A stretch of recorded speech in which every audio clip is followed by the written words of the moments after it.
and telling people that he was able to photograph the dead, like the deceased people of the world. And he sold people pictures of ghosts. So you would come to his studio and you would sit there and he would take your photo and then he would give you a photo of you and then the ghostly-like picture of a person in your family or in your life that had passed. And this was, at the time, obviously, photography was brand new, a couple decades old. It was shocking in the first place that you could take pictures of people, right? Like that electricity didn't exist. Like the cultural context is extremely important.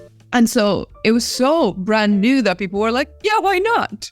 Probably is able to photograph ghosts, right? Like 10 years before we couldn't photograph people. Now we can photograph ghosts. This is technology. This is how it works. And this guy makes a fortune, takes people, like sells people the promise of this, goes on to photograph Abraham Lincoln's wife after Lincoln is assassinated. And when I talk about the cultural moment, it's important here in particular to remember that this, like the moment where this happens, the Civil War in the US had just taken place. And so everybody had lost, like most everybody had lost somebody in the war. Welcome to Latinx in Power, a podcast hosted by Thaisa Fernandes. Today's customers want personalized support on every channel and they want it like now. I do too, you probably do the same. But most customer service solutions don't deliver, so reps struggle with staying productive and keeping customers happy. The new AI-powered Service Hub from HubSpot is a better way to do service and success. Service Hub brings service and success together for the first time in a one powerful solution, so you can meet your customers where they are and boost revenue along the way. Fly through the service queues and lighten the load on your reps with AI-powered self-service chat and knowledge-based articles. Grow your customer base with tools that help reps anticipate customer needs before they even become issues. With HubSpot Service Hub, reps are resolving tickets 13 times faster, helping them close 42% more tickets per day. That's very impressive. And that means increasing retention by more than 80%. Plus, get a full 360 view of your customers in one smart CRM that brings marketing, sales, service, and success teams together to work smarter like you watch your business grow. Scale support and drive retention and revenue all in one place with HubSpot all new Service Hub. Visit HubSpot.com/service to learn how this all new solution can help you deliver for your customers. Welcome to Latinx in Power. Today we are talking with Juliana Castro Varón. She's a designer, writer, technologist, and the founder of Cita Press. With a decade of experience working for museums, universities, nonprofits, and agencies, she strives to lead projects to spark curiosity, raise questions, and charm audiences.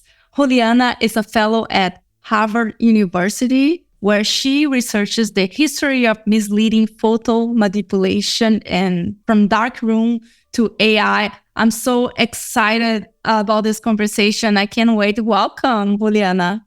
Hi, thank you so much for having me. You made a wonderful presentation. I have nothing to add. Thank you so much. Incredible. I'm so excited. I have been following you for a while. I don't know how I found you, maybe in a list, I don't know. So I have been following you. So I'm very excited with this conversation. I'm a former designer, so I feel like design is always really close to my heart. And in this episode, Juliana will share more about the evolution of image manipulation, challenges in publishing, navigating creativity and accessibility in design, and balancing creative roles. But first things first, what does it mean to be a Latina for you? I mean, I think culture and heritage influence my work and my life in both visible and invisible ways. I don't miss food or rain or sun every day. Sun a little bit. But I do miss people and culture and language. And I think, we all are a sort of collection of the things we've lived an experience. And I do think there is kind of a shared humor and energy to Latin American people. And I like that. And so I miss kind of like and strive to find it here, the sort of energy that we share. So I'm very excited to be here because of that. I love what you said, that missing culture. It's interesting because I feel like for me, I try to express in a way, but I couldn't do it. I was like focusing on like some specific things, but you translated super well. Missing culture. That's so interesting. And perhaps in my case, like tropical fruits. I don't know how you feel about it. Yes. Oh my gosh. Yes. Fruits and juices, like freshly squeezed juice. You don't have, like, they give you Tropicana here everywhere. It's just like, no, orange juice out of the orange. Yes. And even, I don't know, I have strong feelings about the orange juice here. It's different and I don't like it. It's just like, even if it is like from like an actual fruit, I don't know. It's different. It's different fruits. Yes, totally.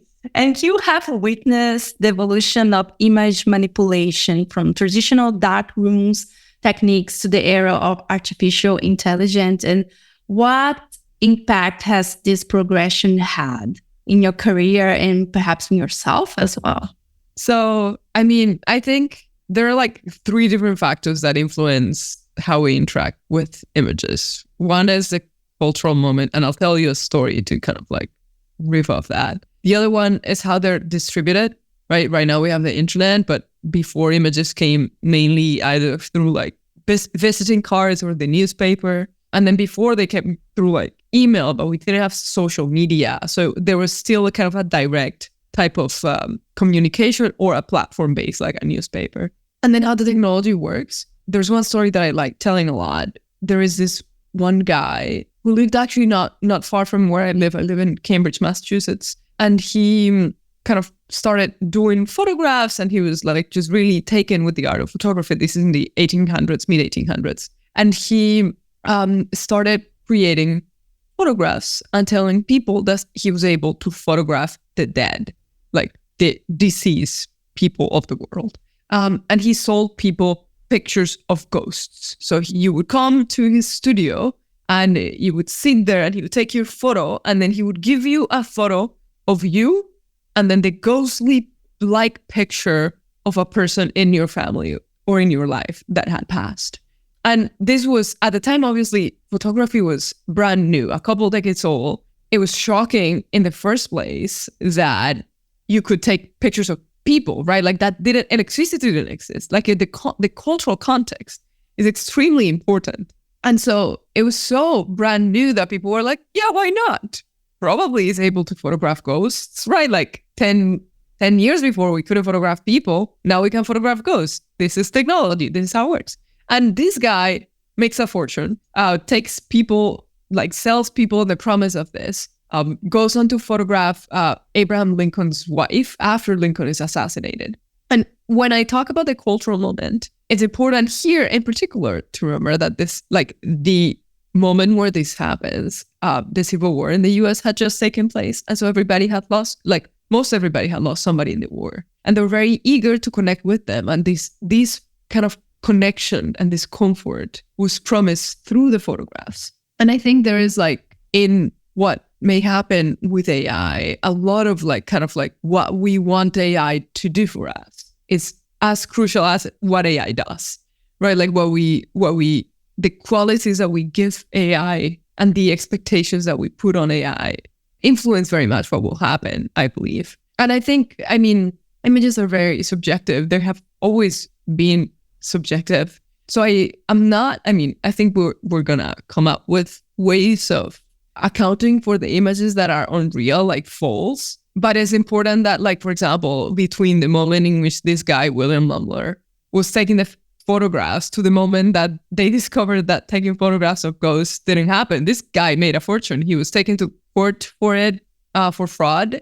And he was acquitted because they couldn't prove that he had fabricated the images. They couldn't prove that the ghosts didn't exist and weren't actually photographed, which is just fascinating to me because that's a little bit of how we relate to technology nowadays. We don't, like, it's really hard to explain exactly why is it that AI would produce some results So it's mysterious and it's fascinating. I went a little long with that anecdote, but I just love that story. That's such an interesting story because we can relate to that, although the technology is much ahead of that, and sometimes it's challenging, right? I feel like in the past, when something, I don't know, it was like low quality, or maybe it's just something that you know that it was made up because you could see it, and now it's different at the same time because it's just like the quality is so much better. And I don't know, I quite often I think about my mom a lot because we talk a lot about technology, and sometimes I tell her, like, you cannot trust this website because it's obvious that it's fake and it's not legit.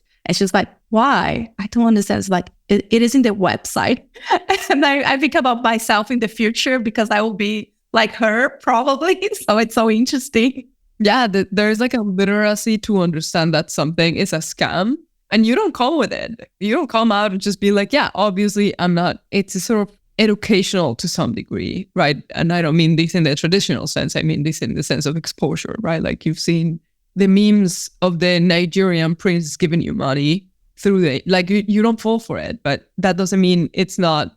We don't fall for Photoshop images that look very realistic 20, 30 years ago because we've kind of like trained our eyes, especially if you have a background in science, like you can tell. But we won't always be able to tell. They're just going to get better. Yeah. That's so scary. How do you feel about that?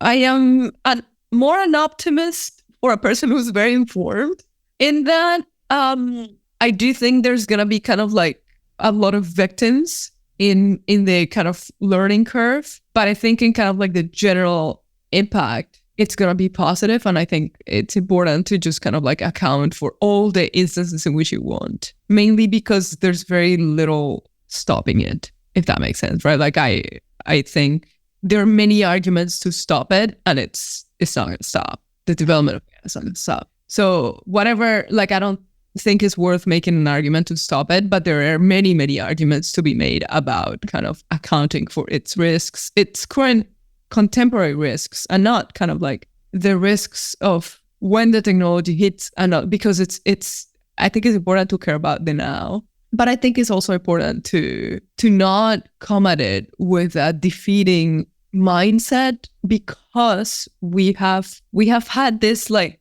nothing is true anymore many, many, many times. We had it with Photoshop, we had it with digital photographs. There was a full time where photographers would not even be sent to report journalistic stories with digital cameras. It would only go with film because film was more real. And now we know that a camera, I mean, like, a photo is a photo is a photo.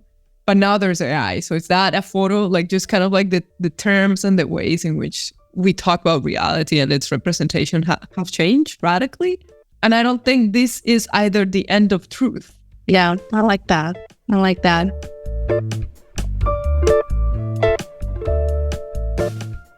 Mistakes That Made Me is hosted by Iman Ismail and is brought to you by the HubSpot Podcast Network, the auto destination for business professionals. Mistakes That Made Me is the podcast that asks extraordinary business owners to share the biggest business mistake, so you know what not to do on your road to success. Join Iman Ismail as she chats to some of the smarter minds in business about how to push through failure and accept it as an important and necessary part of building a business, because it turns out your biggest business mistake often leads to your biggest lesson and then your biggest blessing. I absolutely love this mindset. You all who listen to my podcast know how I love Agile and this mindset. It's incredible. So I really recommend you checking the podcast, and you can listen to Mistakes That Made Me whenever you get your podcast. And I'd love for you to share more about the Cita Press, and also if you could share with us like these challenges and the success you have encountering, like bridging linguistic and cultural gaps in the publishing industry. Yes, let's see. I mean, I think there's a sort of otherness that comes with bridging those gaps between language and culture and so on. And it's sort of a double-edged sword. Like on one hand, you have an advantage. You have a kind of access to an extra world of understanding and language and influence. And then on the other one, I mean, you have that otherness I'm talking about, or you have an accent or a tacit expectation put onto you. Or I think the main challenge that I encounter, I moved to the US in 2016. So it's been 8 years. I mean, I was back in Colombia during the pandemic for a little bit, and I've spoken English for many, many years. I learned it in school, but there was kind of a gap between speaking English and being able to sophisticatedly say what I think, what I want to express in English. I always thought of myself as a sophisticated thinker, and then when I would speak, it would just come up so blunt, so kind of, see, this is exactly what's happening right now. And I think that the main challenge has been just to kind of like convince myself that I am equally smart, and that my thoughts, even though they come half baked and they have to kind of, sometimes they happen in translation. Right now, they just kind of come out in English because that's where I speak the most. But I think initially I thought it was a negative, kind of a challenge, as you say. But now I think it's an extra skill, I do extra work, and I think that extra work pays off, right? Like in how I think about things, I have to think about them twice. I think about them with like 2 glasses, I guess. And in terms of like successes, I mean, I am able to, I can do it, right? Like I'm in a podcast speaking in English, whatever. Like I think it's done because I'm doing it. So I guess, yeah, does that answer you? Do you relate to this as a Portuguese speaking person? Yeah, definitely. And I was going to ask you, because I feel like there's the moment where you feel comfortable in the language and you feel like capable as you are in your own tongue. But also, like, to me, I felt like there's this moment where I could be my own self in English. And it took me a while. I'm a weird person in Portuguese. I'm very comfortable with my weirdness and I enjoy that. But I felt like in English, it was just like this different person, especially because I have a friend, she's a really good friend, and she told me once that I was very polite. And we worked together and I didn't understand what she meant. And I think it took me years to understand what she really meant. And I think I speak with my friends the way I speak with folks at work. And the way I write to my friends is the same way I do. Like I use like work language, like business language to speak with my friends, and I understand that that's weird. And I think like now I'm changing that because just like, I just don't want to be this person anymore. I completely get that. I think, yeah, like you just kind of put on your like international English speaking hat. I think it happened to me when I started, when I can make people laugh in English, I'm like, yes. Because I just felt like there was just like an abyss between conversational, funny Spanish, where you can be quick and witty and just so fast that you can anticipate the funny thing. And in English, it's so hard again because you're like just doing double work. So it's just slowly starting to happen that I'm able to just be like, this like can say things quickly and be funny. I feel like I'm like tapping onto myself when I do that in a way. Yeah, that's so interesting. Yeah, I really like those conversations because I feel like probably for a lot of folks who are listening to us, a lot of them are immigrants. They live in the second language, first generation, and we might feel alone or behind or whatever. And it's just like so good to hear other people talking and sharing about that, because I feel we have a lot of similarities. And I think with this podcast, as I'm also talking with folks like first generation, second generation, there's like a lot of similarities still. So I love to talk about that. Well, I feel like this is a place to do so. And I have a funny story to tell. I was in this like stand-up comedy thing, and they were like, it was very participative, and they asked for like someone's like phone, and I was like, whatever. I gave my phone and they checked my message. First of all, I don't send SMS because I use WhatsApp. Like, I'm a Latina, come on. And then the few messages that I had, they were like making jokes, like making like a funny way, like preserving my privacy, but like making fun of like my message. And they were like so boring because it was the work language that I used, And I think after that, it was like, oh my God, I'm like so boring in English. I need to change that. No, but like if they're just seeing those, you're giving them nothing. They need it. Like, what's up? But it was all in Portuguese, so, but it was interesting. And I wanted to ask you, like, can you share more about Cita Press as well? I'd love to you to share more. Yeah, so Cita Press it's a publisher, it's a publishing project.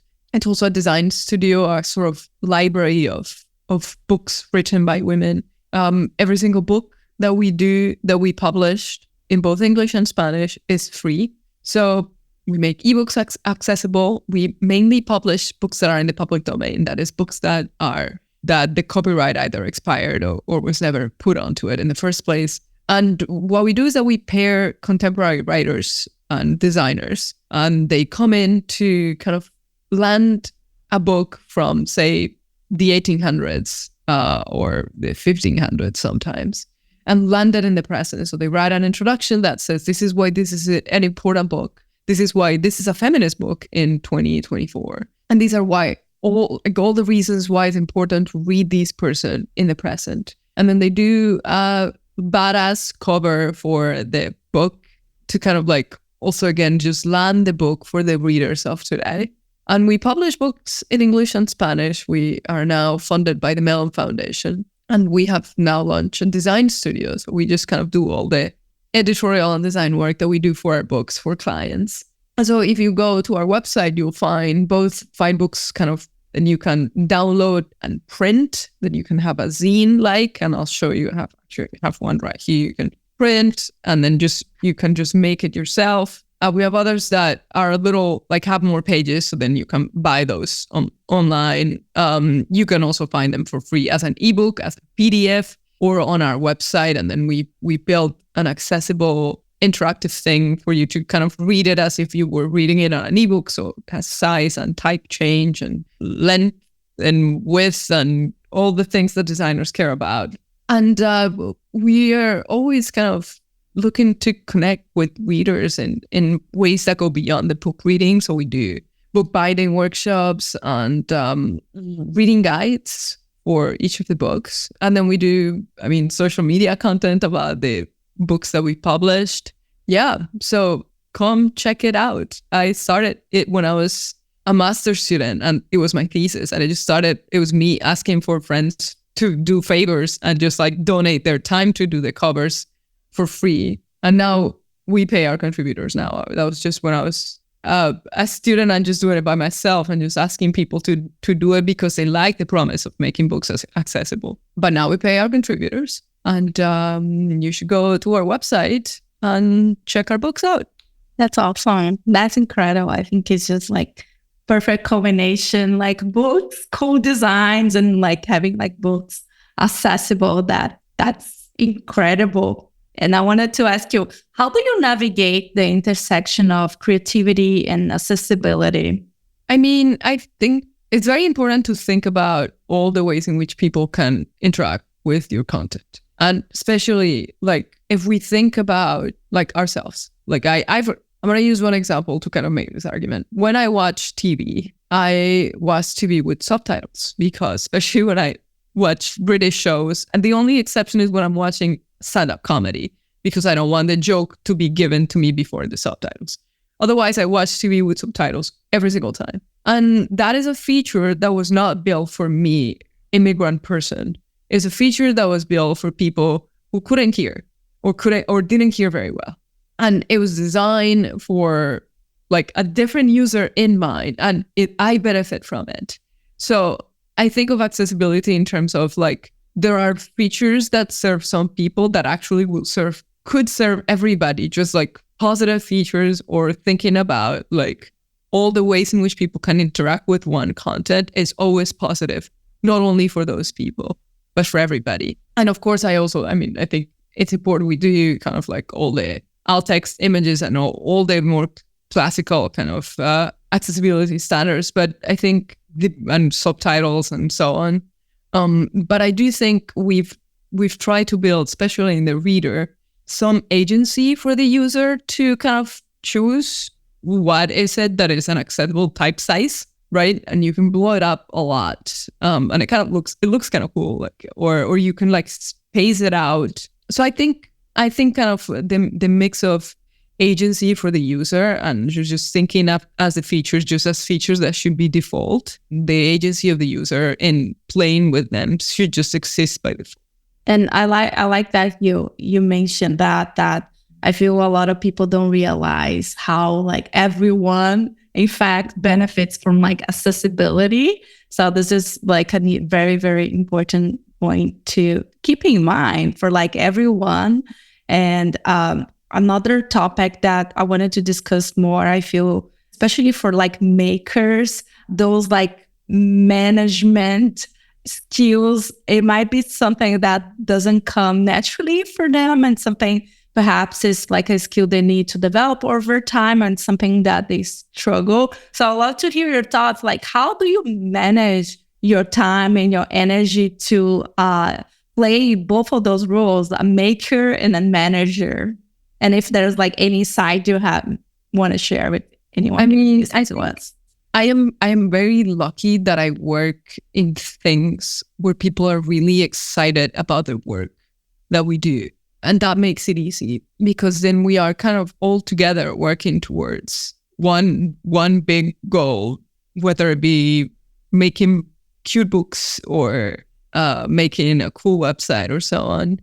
I think it's just exciting to work with people who are creative. And I think it's important to work with people who do things differently. So I try to kind of like match the work of managing and kind of like being a sort of steward of creativity of others, just kind of caring for the creative work and the work that others have to do, and create an environment in which their creativity can thrive the same way. Create the environment that kind of is mission oriented, which is just like celebrate the work of women, celebrate the work of creative people, and work towards creating environments where people want to read those. So I think they feed off each other.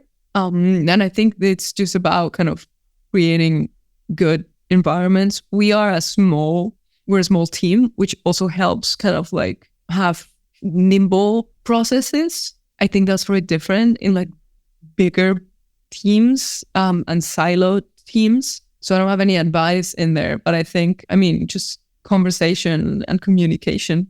Yeah. And I feel very inspired to talk with someone like you. And I love how you have like different skills and play so many different roles: founder, academia, consulting, design, writing.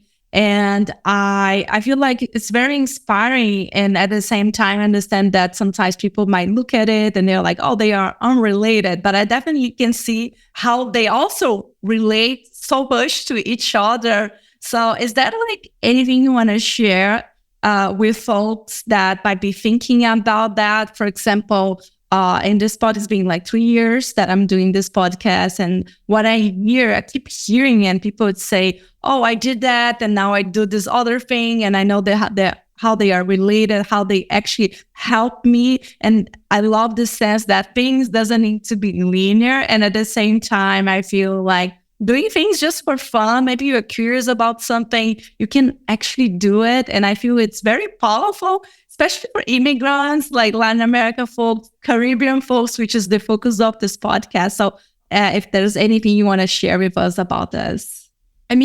First of all, yeah, I think everything that I do is related. Sometimes it's challenging to convince future employers that that's the case. But I don't know if you've been to acupuncture, but I was there last week, and they just put a needle on your toe to fix your back. Just like makes no sense, but of course it makes sense, right? Like it's your body. It's like you just like it's all connected. I think it works a little bit like that. I do think of myself as a designer first, and so kind of like I see kind of the legs, if you wish, of it being just like a person who thinks about problem solving and product-based stuff and an audience and users. Like that's kind of like my baseline of work. And then on top of that, I build products, and I when I am a consultant, I kind of come in with the eyes of a designer and with the training of design thinking and design methodologies to kind of help assess things. I think they're related, and I want them to be, right? I think, of course, eventually it's likely that I kind of like take more of one career path. But so far, for as long as I'm allowed, I like the idea of kind of letting many things influence the type of work I do. I love that. That's very inspiring. I feel like very excited about it. And I think it comes to also storytelling, right? For folks who are perhaps like interviewing, looking for a job. It's also like the way you tell the story matters, because perhaps for the other person, it might not make sense, but you can guide them and you can help them like to make sense out of like all those different roles and perhaps different skills that you have. Yes, absolutely. I think storytelling is crucial. I think like it's just useful to talk about design and to talk about things and to have conversations with people and just kind of enjoy each other too. Yeah, absolutely. And in terms of resources, is there anything that you feel helped in your journey that you want to share with us today? There's one book that I read already a couple of years ago that I liked a lot. It's called How to Do Nothing by Jenny Odell. It's a very beautiful book to think about technology, but also just kind of day-to-day attention guiding, and then kind of paying closer attention to things around me is also very useful. And I like that book a lot too, and kind of like also how I relate to making technology and making things.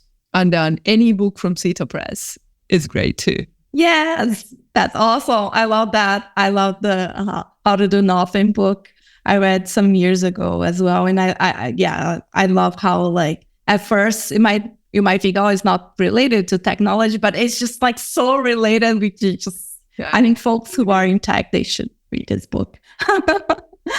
And Juliana, we are getting to the end of this episode. I want to thank you for your time, and I want to leave the last minutes for you to share anything you want to share. And we are going to link to the description of this episode, like everything you were sharing with us today, including your LinkedIn, Cita Press website, and the book that you just shared as well. Great. Thank you. Thank you so much for having me. Awesome. Thank you.